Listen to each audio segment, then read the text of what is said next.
CJI D Y Chandrachud की अध्यक्षता वाली बेंच ने राज्य एवं जिला उपभोक्ता विवाद निवारण आयोग के अध्यक्ष और सदस्यों के चयन प्रक्रिया के लिए शुक्रवार यानी 2 जनवरी को सुनवाई की।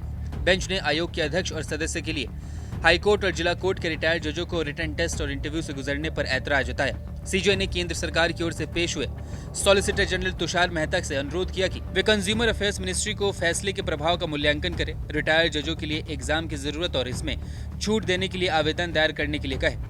सुप्रीम कोर्ट ने संविधान के आर्टिकल 142 के तहत अपनी शक्तियों का इस्तेमाल करते हुए कहा था कि राज्य आयोग और जिला फोरम में अध्यक्ष और सदस्यों की नियुक्ति के लिए 2 पेपर वाली लिखित परीक्षा में प्रदर्शन के आधार पर की जाएगी। पेपर में 50% नंबर लाना जरूरी है। सबसे पहला रूल है, अध्यक्ष और सदस्यों के पद की नियुक्ति के लिए तय किया गया कि 2 रिटन टेस्ट होंगे 100 नंबर के। इनमें सामान्य ज्ञान, संवैधानिक कानून, उपभोक्ता कानून के सवाल होंगे। दूसरा, जितने भी रिटायर्ड जज इस एग्जाम में शामिल होंगे उन्हें व्यवहार, वाणिज्य के साथ साथ कंज्यूमर से जुड़े मुद्दों और सार्वजनिक मामलों पर निबंध लिखना होगा।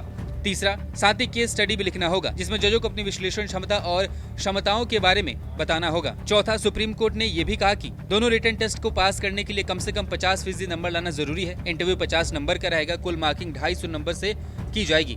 अब क्या ये उपभोक्ता फोरम, ये भी आपको बताते हैं। उपभोक्ता फोरम भी एक अदालत है। इसे कानून द्वारा एक सिविल कोर्ट को दी गई शक्तियों की तरह ही शक्तियां प्राप्त है। उपभोक्ता अदालतों की जननी उपभोक्ता संरक्षण अधिनियम 1986 है। इस अधिनियम के साथ उपभोक्ता फोरम की शुरुआत की गई थी।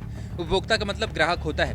पहले इंडिया में उपभोक्ता के लिए कोई परफेक्ट लॉ नहीं था जो सिर्फ ग्राहकों से जुड़े मामलों को निपटाए। इसीलिए उपभोक्ता कानून लाया गया जो कि इन मामलों को भी देखे। इंडिया में सिविल कोर्ट पर काफी कार्यभार है। ऐसे में ग्राहकों को परेशानी का सामना करना पड़ता था। फिर सिविल कोर्ट में मुकदमे लगाने के लिए कोर्ट फीस भी देनी होती थी।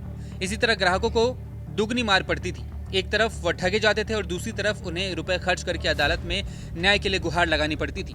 इन सभी बातों को ध्यान में रख के ही भारत में उपभोक्ता संरक्षण अधिनियम 1986 बनाया गया, जिसे इंग्लिश में कंज्यूमर प्रोटेक्शन एक्ट 1986 कहा जाता है। अभी हाल ही में इस एक्ट में 2019 में काफी सारे संशोधन किए गए थे, जिसमें इस कानून को ग्राहक के हित में और ज्यादा सरल कर दिया गया था।